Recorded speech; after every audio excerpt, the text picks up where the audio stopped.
The average student loan debt borrower per borrower is around 40 grand, which means an average monthly payment of $400. According to a recent statistic, 43.2 million people currently have a student loan debt, and that number is only increasing. Folks, if you think President Biden should do something about this, tell me in the comments.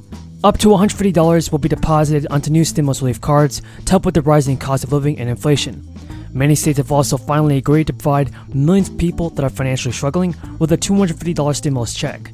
Thousands of low-income residents in Chicago have moved one step closer to receiving free gas cards from the city. The Chicago mayor proposed the Chicago Moves plan, and it received approval on April 20th. This paves the way for Mayor's gas card plan to get a vote from the full city council this week. Mayor Lightfoot had to tweak her original Chicago Moves plan in order for it to be considered for a vote.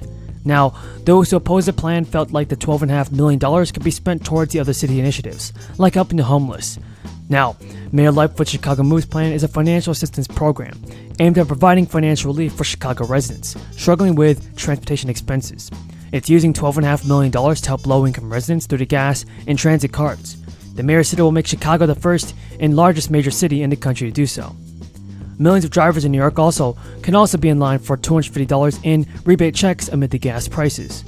Gas prices in Big Apple are standing at $4.32 per gallon. The number is higher than the current national average at $4.22 per gallon.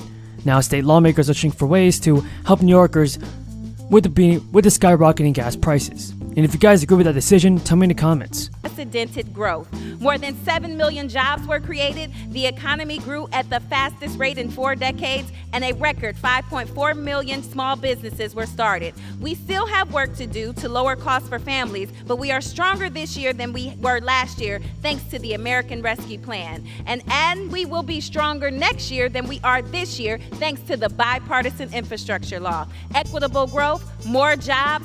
Now everybody, it is finally happening. $750 stimulus payments have been confirmed, and these new relief checks will be going out very soon to all eligible Americans. So the new fourth stimulus check timeline is also being negotiated on, as well as when the next stimulus payments will be going out and who will be eligible for them.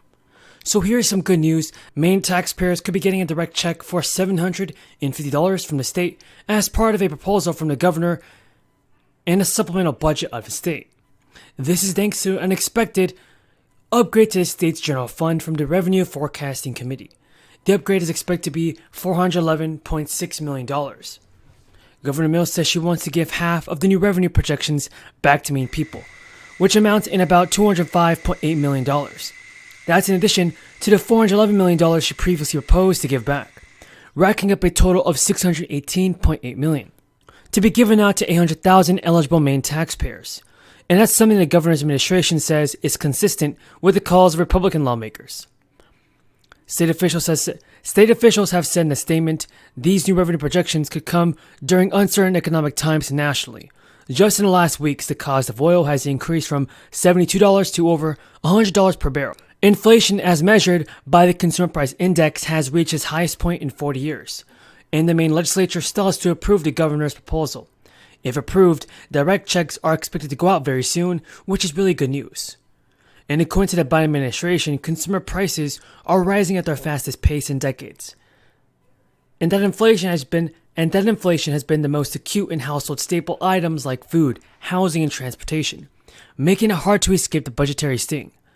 The Consumer Price Index jumped 7.9% in February relative to a year earlier, the largest 12-month increase since January 1982. The U.S. Department of Labor has said that shelter, gasoline, and food were the largest contributors to this increase in overall prices in February. These three categories were the largest per components of household budgets in 2020. Together, they accounted to 63% of total expenses. What are your thoughts on rising inflation, everybody? Tell me in the comments. Then a couple weeks left until the April 18th tax deadline, but many Americans have already received their tax refunds from the IRS.